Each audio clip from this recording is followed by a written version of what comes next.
On va voir les 4 étapes pour aller étudier en Belgique. Peu importe votre origine. Au moment où tu es étranger, voilà donc les 4 étapes que tu dois franchir pour aller étudier en Belgique. Les 4 démarches à suivre. Donc, ne venez plus vous dire, est-ce que la procédure pour les Ivoiriens, c'est la même chose? Pour les Camerounais, c'est la même chose? Pour les Togolais, c'est la même chose? Cher ami, dans le site de l'Office des étrangers, on ne va pas te mettre là-bas informations ou procédures concernant les Ivoiriens, les Togolais, les Guinéens, les Sénégalais, les Burkinabés, les Camerounais. Non, c'est la procédure pour les études en Belgique des candidats hors Union européenne. Donc, si tu es candidat hors Union européenne et que tu aimerais poursuivre tes études en Belgique, voici donc les 4 étapes.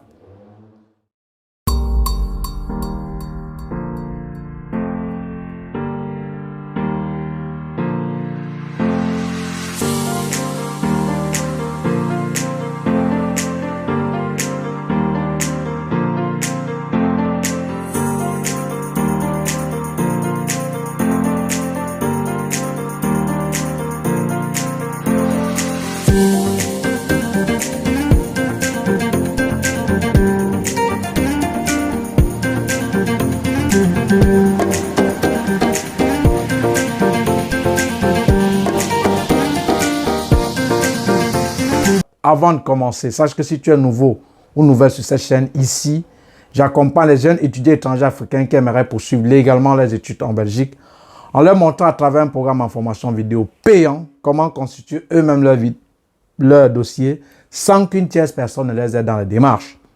C'est quoi ce programme en formation vidéo? C'est une série de vidéos explicatives qui vous montrent de manière détaillée, simplifiée, avec des mots simples, tout ce que vous deviez faire et savoir pour la constitution de votre dossier, pour les études en Belgique. En d'autres termes, je vous dis ce que vous allez faire. Quoi faire, comment le faire, quand le faire, où le faire. Et comment via avec votre smartphone une simple connexion Internet, suivre l'état d'évolution de votre dossier sans qu'une tierce personne ne vous aide dans vos démarches et peu importe où vous vous trouvez. Voilà. Donc si tu ne t'es pas encore abonné, cher ami, abonne-toi en courant parce que ici, c'est la source d'eau vive. Je ne te dis pas ce que tu vas entendre, mais je te dis ce qui est. Et pour la procédure complète, avec moins de 600 000, c'est largement suffisant. On revient donc au vif du sujet. Voilà. Quelles sont donc les 4 étapes, les 4 démarches à savoir ou à faire ou à suivre lorsque vous voulez faire la procédure pour les études en Belgique? Je vais essayer de vous citer les 4 étapes et détailler un peu pas à pas. Mais pour aller plus loin, il y a un programme en formation vidéo parce que aussi je n'aimerais pas que la vidéo soit longue. Let us go. Les 4 étapes sont, la première étape, c'est l'étape de l'équivalence du diplôme. Qu'est-ce que c'est que l'équivalent du diplôme? Quand est-ce que, comment l'équivalent d'introduire? Quand est-ce qu'il faut déjà introduire la demande d'équivalent du diplôme? Est-ce qu'il se fait déjà même tard pour introduire la demande d'équivalent du diplôme? Qui a besoin de l'équivalent du diplôme? C'est ce qu'on va voir quand je vais détailler la première étape. Deuxième étape, la phase des demandes d'admission dans une école reconnue par l'État belge. Quelles sont les démarches? Vous allez, une fois que vous avez l'équivalence, il va falloir donc que vous cherchiez une école ayant votre formation en Belgique qui doit pouvoir vous accepter pour la demande d'admission. Donc, il va falloir que vous cherchiez une école pour la demande d'admission. Quelles sont les étapes à faire pour les demandes d'admission? En bas, j'ai mis comment les étapes à faire pour une demande d'admission en Belgique. La troisième étape, c'est la phase du garant. Une fois que vous avez l'équivalence et que vous avez déjà cherché une école qui contient votre formation ou l'école que vous aimeriez, une formation que vous aimeriez faire en Belgique dans un établissement supérieur, il va falloir que vous cherchiez quelqu'un qui vous prendra en charge pour la durée de vos études. En bas, il y a aussi un lien où je vous montre tout ce qui concerne le garant. Et quatrième étape, une fois que vous aviez donc parcouru ces 3 étapes, il y a des démarches administratives au sein de votre pays d'origine que vous allez effectuer en vue de constituer vos documents pour aller faire la demande de visa. Voilà donc les 4 étapes. Première étape, la phase de l'équivalent du diplôme. Deuxième étape, la phase de demande d'admission. Troisième étape, celui qui vous prendra en charge en fonction de la durée de vos études. Quatrième étape, les démarches administratives. Maintenant, je vais un peu détailler pour ne pas être long. Et dans le programme en formation vidéo, je vous détaille parfaitement. On revient d'abord maintenant pour la première étape, l'étape de l'équivalence de diplôme. C'est quoi l'équivalent du diplôme? Il y a une vidéo en dessous où je vous explique terre à terre ce que c'est que l'équivalence du diplôme et qui est la toute première étape à faire et indispensable lorsque vous voulez faire les demandes pour les démarches en vue de l'obtention du visa d'études pour la Belgique. Voilà. L'équivalence vous permet de vous orienter parce que c'est en fonction de ce qui figure sur l'équivalent de votre diplôme que vous allez faire le choix de vos écoles. Qui a besoin d'un équivalent du diplôme? Et la question qu'on se pose le plus souvent, moi j'aimerais faire master. Est-ce que j'ai besoin de l'équivalent du diplôme? En principe, non. Mais je vous conseille de faire l'équivalent du diplôme. En dessous de la vidéo, il y a un lien où je vous demande de faire l'équivalent du diplôme, même si vous voulez faire master. Parce que, en principe, vous n'avez pas besoin. Mais je vous conseille et je vous dis pourquoi. Donc, ça, c'est la toute première étape avant le passeport. Donc, lorsque tu veux faire la procédure pour les études en Belgique, la première des choses à te poser comme question, est-ce que j'ai déjà mon équivalent du diplôme? Si tu n'as pas l'équivalent du diplôme, tu ne sais pas ce que c'est, il y a un lien en dessous, je t'explique clairement. Tu cherches d'abord à faire l'équivalent de ton diplôme. Et pour la procédure complète de l'équivalent du diplôme, comment obtenir facilement et rapidement l'équivalent de votre diplôme, dans le programme en formation vidéo, c'est bien détaillé. Mais il y a une vidéo où je vous montre ce que vous allez dépenser en vue de l'obtention de l'équivalent du diplôme lorsque vous faites la procédure par vous-même. Les frais d'équivalent du diplôme coûtent 150 €, presque 98 200, presque 100 000 en francs CFA. Il y a les documents à fournir dans le programme en formation vidéo. Je vous montre ces documents à fournir. Et maintenant, quand introduit dans la demande de cette équivalence, ça commence le 1er novembre.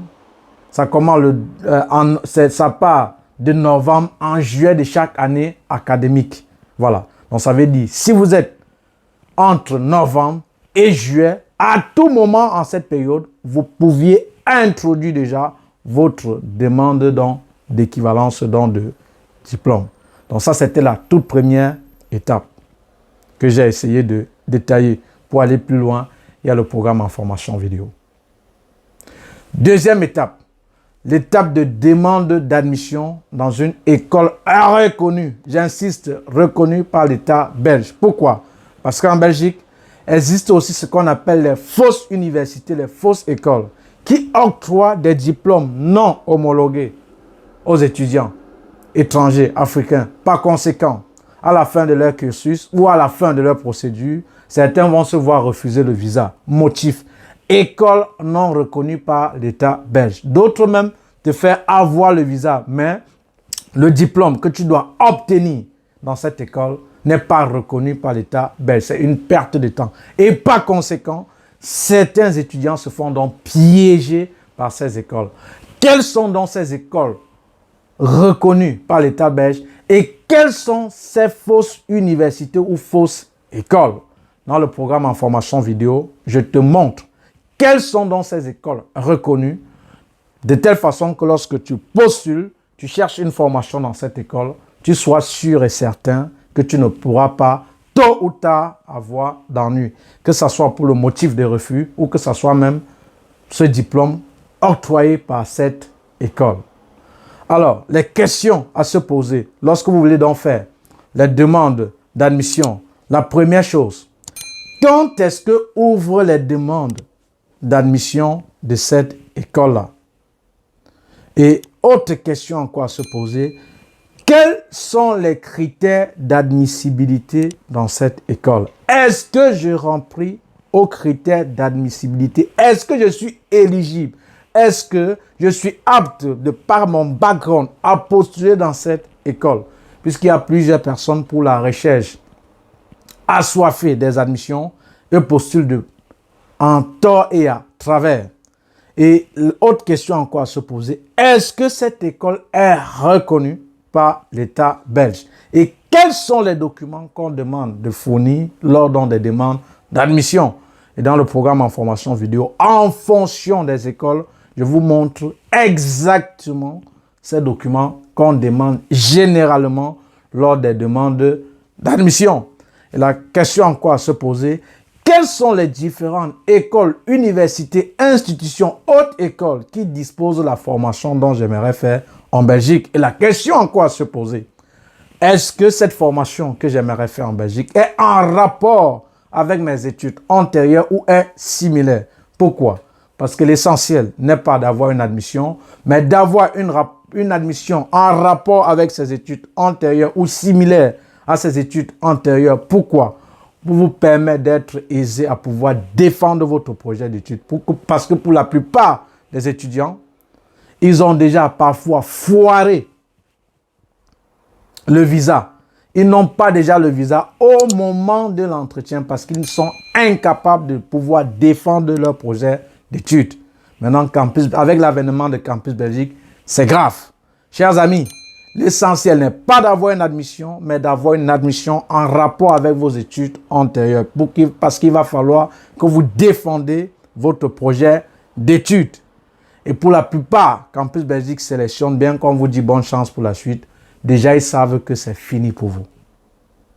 Donc, voilà donc la deuxième étape. Et attention, c'est qu'il faut savoir. Il faudra choisir une formation en fonction du type d'orientation que figure sur votre équivalence. Ça veut dire, si vous avez par exemple un type court, vous allez postuler uniquement dans les autres écoles. Par conséquent, si vous avez un type long, vous allez postuler dans les universités ou les autres écoles. Donc, ceux-là qui posent la question à savoir, combien coûtent les universités en Belgique? 835 €, toutes les universités en Belgique. Pour le moment, peut-être avec le temps, ça peut changer. Mais maintenant, ce n'est pas vous qui décidez si vous allez faire l'université ou pas. Vous pouviez souhaiter de faire l'université ou de faire une haute école. Mais c'est en fonction de ce qui figure sur votre équivalence que vous allez savoir si vous allez faire l'université ou la haute école. Parce que vous pouviez vouloir faire l'université, mais votre type d'équivalence ne vous permet pas, excepté ceux-là qui aimeraient faire master où ils sont éligibles pour l'université, mais dans des conditions bien spécifiques. Et la première, c'est d'avoir 13 de moyenne. Et comment peut-être obtenir une admission et quelles sont les conditions avec 10 de moyenne même pour avoir une admission en bachelier dans une université, dans le programme en formation vidéo, je te montre. Mais ce qu'il faut savoir, c'est en fonction de ce qui figure sur ton type d'équivalence qui t'oriente si tu vas faire l'université ou la haute école. Voilà. Et maintenant, si tu veux faire l'université, en master surtout, tu n'as pas besoin d'équivalence, bien que je te conseille, en ce moment, tu peux faire l'université. Mais si tu ne veux pas faire master, tu vas postuler en fonction de ce qui figure sur votre type d'équivalence. Donc ça, c'était la deuxième étape. Est-ce que tu as compris? La première, on était pour l'équivalence. La deuxième, c'est de chercher une admission dans une école reconnue par l'État belge. La troisième étape, donc dès que déjà tu as l'admission, il va falloir maintenant que tu cherches un garant qui te prendra en charge. Soit pour l'année académique en cours au moment où tu fais la procédure, soit pour toute la durée des études. Le garant est celui qui te prend en charge. Et à quel moment intervient le garant pour la procédure? Lorsque vous aviez déjà obtenu une admission, en ce moment, vous pouvez chercher quelqu'un qui vous prendra en charge en fonction de la durée de vos études en Belgique. Mais par contre, il y a certaines rares écoles, lors de la constitution des dossiers, ils vous demandent le garant. Je vais prendre le cas, je vais prendre 2 cas. Par exemple, la ELA. Lorsque ceux qui veulent postuler à la ELA, ils vont vous exiger pour la constitution du dossier un garant. Je vais vous prendre encore peut-être le cas, par exemple, de UMONS ou de Liège, où on peut te demander le plan de financement ou le garant. Mais généralement et pour la plupart des écoles, c'est lorsque vous aviez obtenu l'admission que vous êtes en mesure de fouiller le garant, celui qui vous prendra en charge. Il y a une vidéo en dessous où j'ai dit quand est-ce qu'il faudra chercher un garant pour vous prendre en charge. C'était dans la 3e étape. Je récapitule encore. Il y a l'équivalent du diplôme. Tu as obtenu, tu as fait, tu as introduit ta demande.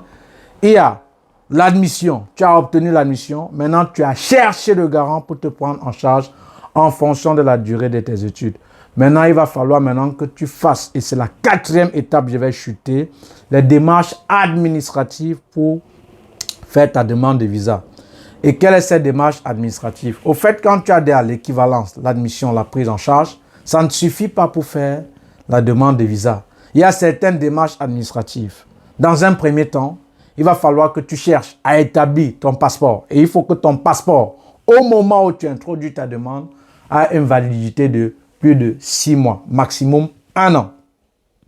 Minimum 6 mois, mais maximum 1 an. Si c'est plus, tant mieux. Alors, donc ça veut dire, si tu veux faire la demande de visa, moins 6 mois ton passeport expire et que tu avais un passeport, refais un nouveau passeport. Voilà, c'est important. Ça, c'est la démarche administrative. Il y a maintenant l'entretien. Ça peut être même, il y a d'abord l'entretien que tu dois passer à Campus Belgique si tu es Camerounais, puisqu'il n'y a qu'au Cameroun qui existe Campus Belgique pour le moment, ou l'interview, l'entretien, si tu es dans un autre pays. Et quel est le but de cette interview, de cet entretien? C'est de te poser une série de questions. Et qu'à travers cette série de questions, on aimerait savoir si réellement vous allez pour faire des études en Belgique. On ne va pas te demander, est-ce que tu peux faire des études en Belgique? C'est facile de dire oui. On va te poser certaines questions similaires, parfois par écrit, pour ceux qui ne sont pas des Camerounais, qui ne feront pas l'entretien. Et en fonction de la réponse à ces questions, on pourra juger si réellement vous allez pour les études ou pas. Voilà pourquoi, à l'entame de la vidéo, faites attention aux admissions que vous aviez. Et aussi, ayez suffisamment des informations pour votre filière, sur votre garant et votre projet d'études. Et maintenant, il y a aussi le certificat médical, où vous allez établir un certificat médical. Ici, et ce n'est pas n'importe où, n'importe quand que vous allez établir ce certificat médical. Il y a des docteurs agréés par l'État belge qui sont spécialisés uniquement pour vous faire ce certificat médical. Et attention, lorsque vous faites ce certificat médical, après un rapport est envoyé à l'ambassade, parce que si vous avez une maladie contagieuse susceptible d'infecter ou de contaminer une personne une fois sur le territoire européen, c'est un motif pour vous refuser le visa. On va d'abord vous dire, allez bien vous soigner. On ne va rien te dire. On encaisse d'abord votre argent, tu fais le certificat médical, on envoie le rapport à l'ambassade. Après, quand tu vas aller, voilà, on te dit, voilà, cette maladie avec cette maladie, voilà, il faut d'abord bien guérir, etc. Donc, il y a le certificat médical que vous allez faire. Et quel est le but du certificat médical? C'est de savoir, est-ce que vous aviez une maladie susceptible d'infecter une personne une fois sur le territoire européen? Puisqu'en Belgique, il n'y a pas que les Belges, il y a plusieurs communautés. Et par conséquent, il faut qu'on se rassure du bilan de votre santé. Et après va venir ce qu'on appelle le carnet de vaccination. Où le faire, quand on le fait. Combien cela vous coûte dans le programme en formation vidéo, je vous le montre. Et encore autre démarche administrative, il va falloir que vous regroupez vos documents. Ça peut être la prise en charge, ça peut être l'admission. Et si vous avez l'admission, cherchez déjà à entrer en possession pour pouvoir être parmi les premiers à faire les demandes de visa. Parce que l'objectif, le but n'est pas de faire la demande de visa. De faire la demande de visa en faisant ce qu'on vous demande de faire et attendre. Parce que vous pouviez avoir tous ces documents corrects, mais vous déposez la demande tard, vous n'obtenez pas ce visa puisque c'est un marathon. Il y en a plusieurs personnes comme vous qui font cette demande de visa. Après, il y a la légalisation de vos documents à l'institution vous ayant délivré ces documents ou ces diplômes. Et il y a aussi des documents à légaliser au MINREX, ministère des Relations extérieures, et à l'ambassade. Et par document, c'est 13 200. Il y a la redevance administrative qui est les frais de traitement administratif des visas. Et sans cela, on ne regarde même pas votre dossier. Parce que lorsque vous voulez déjà faire la demande de visa, on vous demande de le présenter. Qui est différent des frais de traitement de votre dossier pour la demande de visa qui est de 118 800 francs CFA. Pour le moment, peut-être avec le temps, ça doit changer. Donc, la redevance administrative est quittée de 200 € à 204 €. Maintenant, on est à 207 €. Je ne sais plus à combien on y sera. Donc, lorsque vous voulez donc faire la demande, sachez que c'est cela, vous allez payer avant d'aller faire votre demande. Et une fois que vous avez donc ces documents réunis, vous allez donc faire la demande de visa. Ça, c'était les démarches administratives où, dans le programme en formation vidéo, je vous montre en profondeur. Alors, ça, c'était donc les 4 étapes. Peu importe qui tu es, lorsque tu aimerais poursuivre tes études en Belgique, ou les 4 étapes à suivre en vue de l'obtention du visa d'études pour la Belgique. Que tu sois Camerounais, Ivoirien, Togolais, Tchadien, peu importe, la procédure est la même. Voilà. Donc, désormais, vous connaissez déjà. C'était donc tout pour cette vidéo. Je vais la récapituler. Première étape, étape de l'équivalent du diplôme. Faites l'équivalent du diplôme, même si vous allez faire master, bien que vous n'avez pas besoin de l'équivalent du diplôme lorsque vous voulez faire master. En dessous, je vous ai mis un lien pourquoi je vous conseille de le faire. La deuxième étape, c'est de chercher une école, une formation en rapport avec vos études dans une école reconnue par l'État belge. La troisième étape, c'est de fouiller, de chercher, trouver quelqu'un qui vous prendra en charge, soit pour l'année académique en cours, soit pour toute la durée des études, pour les études en Belgique, qu'on appelle le garant. Et en dessous, il y a les liens où je dis qu'est-ce que le garant qui peut vous prendre en charge. Et la quatrième étape, ce sont les démarches administratives. Donc, c'était donc tout pour cette vidéo. Tu n'as pas compris quoi? Désormais, vous saviez donc déjà comment aller étudier en Belgique après le bac. Ou quelles sont les étapes à suivre, à faire, les démarches à faire en vue de la constitution de votre dossier pour l'obtention du visa d'études pour la Belgique. Il y a donc un programme en formation vidéo qui coûte 80 €, ayant pour but de vous montrer de manière simplifiée et dans les moindres détails tout ce que vous deviez faire et savoir pour la constitution de votre dossier sans avoir besoin de personne. Et une fois que vous avez souscrit, je vais vous intégrer dans le groupe où moi et mon équipe que je salue doit vous aider tout au long de votre procédure. C'était donc tout pour cette vidéo. C'était comme ça. Aristide, votre frère. Bonne chance. Sachez que la Belgique est l'un des pays européens qui accorde assez de chances aux étudiants étrangers pour poursuivre leurs études. Donc, profitez, c'est une opportunité. Ciao, ciao.